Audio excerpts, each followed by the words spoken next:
হীরা music agency. চারিপাশটা ভালো করে খেয়াল রাখবি, কোনো চুদির ভাই যেন বিনা নেমন্ত্রণে ঢুকতে না পারে। লেওরা শুধুমাত্র যাদেরকে নেমন্ত্রণ করেছি তাদেরকে ঢুকতে দিবি। আরে গুরু, আমরা তো আছি নাকি, চাপ নিও না। চারিপাশে আমাদের ছেলে পেলে ছড়ানো আছে, একটা মাছিও ঢুকতে পারবে না।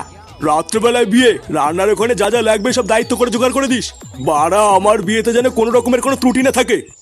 জগাদা, আমরা চলে এসেছি। বোকা চোদাগুলো এখন বাজে কটা, আর তোদেরকে কখন আসতে বলেছিলাম? সব কাজ হয়ে যাওয়ার পরে তোরা কি বাড়া এখন গিলতে এসেছিস নাকি? ইয়ে মানে না, মানে দাদা আসলে হেঁটে হেঁটে এসেছি তো, তাই একটু দেরি হয়ে গেছে। আর তোদের সাথে সেই পুচকে সরে বাচ্চাটা কোথায়, যে আগের দিন বিশাল ফটো ফটো মারাচ্ছিল? দাদাও বাইরে আছে, ডেকে দেবো? না থাক, ওকে আর ডাকতে হবে না। ওই সরে বাচ্চার মুখ দেখলে আমার সাটা জ্বলে ওঠে। ওকে গিয়ে বল বাড়ির সমস্ত নোংরা থালা বাসনগুলো মেজে দিতে। ইয়ে মানে দাদা আমরা আমরা কি করব? তোরা তোরা রান্নার ওখানে যা, গিয়ে দেখ রান্নার ওখানে কিছু লাগবে কিনা। আচ্ছা দাদা, ঠিক আছে।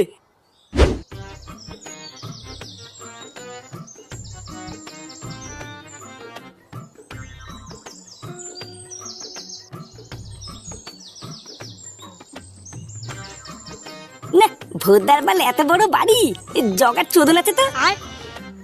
লেওরা গুন্ডামি করে বেশ ভালোই মাল হাতিয়েছে। হ্যাঁ,